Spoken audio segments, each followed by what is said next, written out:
16장입니다. 오늘 신명기 16장에서 중심 구절을 찾으라 라고 하면 20절 말씀을 볼 수 있습니다. 20절 보면 너는 마땅히 공의만을 따르라. 그리하면 내가 살겠고 내 하나님 여호와께서 내게 주시는 땅을 차지하리라.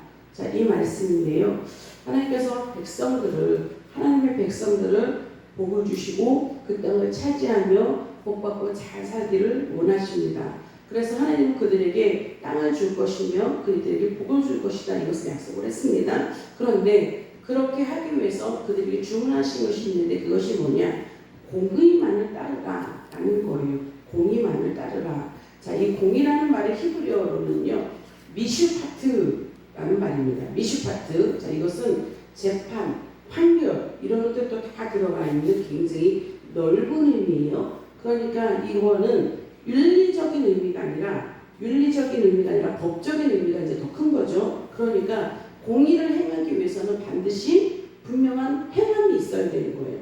법적인 행함, 지켜야 되는 행함이 있어야 되는 거고 이 법을 반드시 지켜야 된다라는 것입니다. 자, 그런데 하나님께서 이 20절의 말씀, 네 공의를 반드시 따르라 라고 하시고 그 전에 어떤 말씀을 쭉 주셨는가 하면 3가지 절기를 주셨어요.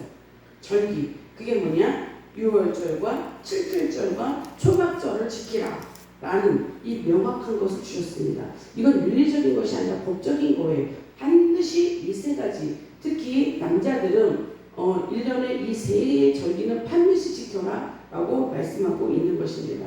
자, 그러면 왜 이 절기를 지키는 것이 공의를 드러나는 행동이냐? 그 이유가 뭐냐면 하나님께서 말씀하십니다. 이 3절기를 지키라고 하시면서 반드시 여호와의 이름을 택하려고 두신 그곳이 있다.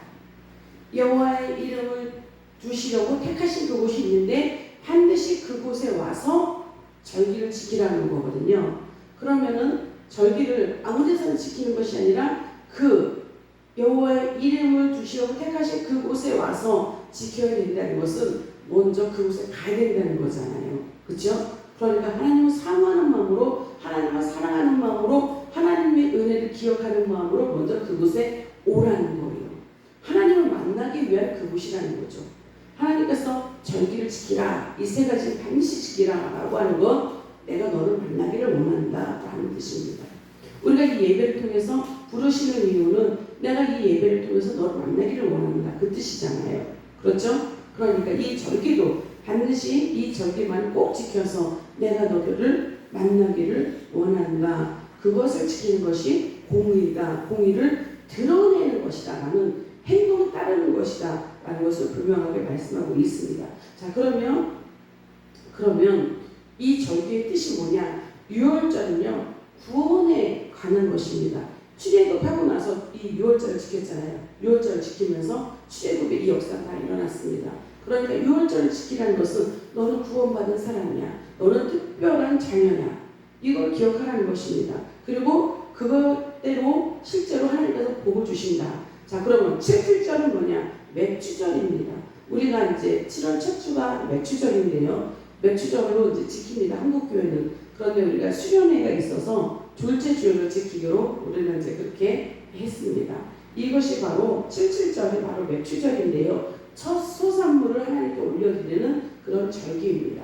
자, 그리고 3번째는 초막절입니다. 이것은 1년 동안에 모든 곡식과 모든 열매를 다 추수하고 이것을 기념하고 감사하는 것, 추수감사주일 같죠. 그러니까 이런 거, 이렇게 3개를 반드시 지키는 것은 하나님께서 이렇게 복을 주셨습니다, 이걸 고백하라는 것입니다. 하나님께서 복을 주셨기 때문에 우리가 구원받았고, 하나님께서 택함 받았고, 하나님께서 복을 주셨기 때문에 이게 첫 소산물, 첫 곡식을 또한 이렇게 해서 하나님께 또 올려드립니다. 그리고 마지막 초막절은 1년의 모든 것들을 다 추수한 다음에 하나님께서 우리에게 복을 주셨기 때문에 이렇게 또 하나님께 감사함으로 올려드립니다 라고 고백하라는 것입니다. 기억하라는 것이죠. 이 한 모든 것들이 우리의 힘이 아니라 세상 신이 아니라 바로 하나님께서 해주셨기 때문에 우리가 이렇게 복을 받습니다 라고 기억하라는 것입니다. 자, 그러면 중요한 이야기가 하나가 남아있죠. 하나님께서는 이 절기를 지키면서 반드시 기억하라라고 하는 것이 더 있습니다.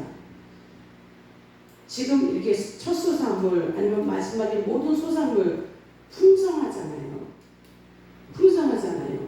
그러면서 이 음식을 제사를 드리고 음식을 먹고 나눌 때 반드시 기억해야 될 것은 소외된 사람을 기억하라는 거예요. 고아와 과부와 어려운 자들, 너희만 먹고 즐거워하는 것이 아니라 그 풍성한 것을 주셨을 때 소외된 자를, 어려운 자들, 그 상징하는 것이 고아와 과부와 어려운 자들이거든요. 그들을 반드시 기억하고 돌아보라는 거예요. 그래서 그들도 함께 나누고 먹고 마시고 같이 즐거워하라는 거예요. 이것이 바로 공의를 드러내는 거거든요. 그러니까 공의는 그냥 죄만 판단하고 정죄하는 그것이 공의가 아니라, 그리고 어떤 특별한 사람만 행하는 것이 공의가 아니라, 정죄를 수단하는 것이 아니라, 정죄 수단이 아니라 은혜의 방편이다. 평화의 척도이다. 어려운 자를 함께 돌보고 나누고 함께 즐거워하는 것이다. 그리고 이 절기를 지키면서 하나님을 만나고 하나님을 기쁘시게, 하나님께서 복을 주셨습니다 라고 하는 이 감사를 하는 것이다 라는 것입니다. 여러분, 감사가 되게 중요한 거예요. 감사가 있을 때 그것이 바로 공의를 드러내는 행위입니다. 감사가 뭐죠? 하나님께서 복을 주셨습니다 라고 고백하는 것이고 그거에 대해 감사하는 거잖아요. 우리가 하나님께서 하셨습니다 라는 것을 고백하지 못하면 하나님께 감사를 드릴 수 없습니다.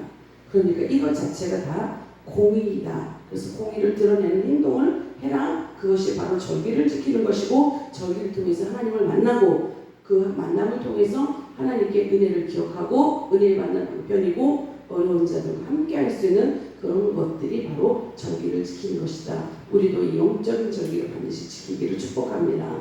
우리에게 주신 복을 함께 나누고 또 어려운 자도 함께 나누고 돌보고, 이것이 바로 공의를 드러내는 것입니다. 하나님께서 복을 주실 때 땅을 차지하라고 약속해 주실 때 반드시 먼저 해갖고 공의를 드러내고 공의를 따르라. 그 다음에 약속한 복을 주시리라. 땅을 차지하게 하리라. 우리 하나님께서 예비하신 복 받으십시오. 약속하실 땅 차지하십시오. 그 전에 반드시 공의를 드러내십시오.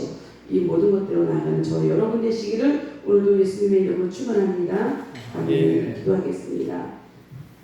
하나님 감사합니다. 오늘도 저희들에게 뒤에 말씀을 주셔서 아버지 또한 교훈의 말씀으로 삼고 생명의 말씀으로 따라갈 수 있도록 인도하시니 주님 감사합니다. 이스라엘 백성이 이제 가나안 땅에 들어갈 터인데 그 약속의 땅을 주셨고 차지하라고 하셨으며 또한 복을 주시면 약속하십니다. 그런데 반드시 그 전에 행해야 될 것은 공의를 따르라고 하십니다. 이것이 정죄의 수단이 아니라 은혜 받는 방편이 되게 하여 주심을 믿습니다. 또한 하나님께서 주신 것에 대한 감사인 줄 압니다. 하나님, 우리에게도 이 세 가지, 이것을 또한 절기를 지키라고 하셨고 이 절기를 통해서 하나님께서 우리에게 공급해 주신 은혜를 믿고 감사하며 나가는 우리 모두가 될 수 있도록 인도하여 주옵소서. 이제 매주절을 우리가 또한 준비하고 있습니다. 이 가운데 우리가 첫 수산물을 하나님께 올려드리는 이와 같이 우리도 한 해 동안 이제 반년을 지나갑니다. 반년 동안 지켜주신 모든 은혜를 감사하면서 하나님 또한 감사 예물을 준비하면서 하나님께 이 모든 것을 고백하며 감사함을 표할 수 있도록 인도하시고, 그런 모로 말미암아 하나님께서 행하신 모든 것에 믿음으로 인정하고 고백하며 감사하는 우리의 삶이 될 수 있도록 인도하시고, 이제 나머지 하반기에도 하나님께서 지켜주실 것을 믿고 나아갈 수 있도록 축복하여 주옵소서.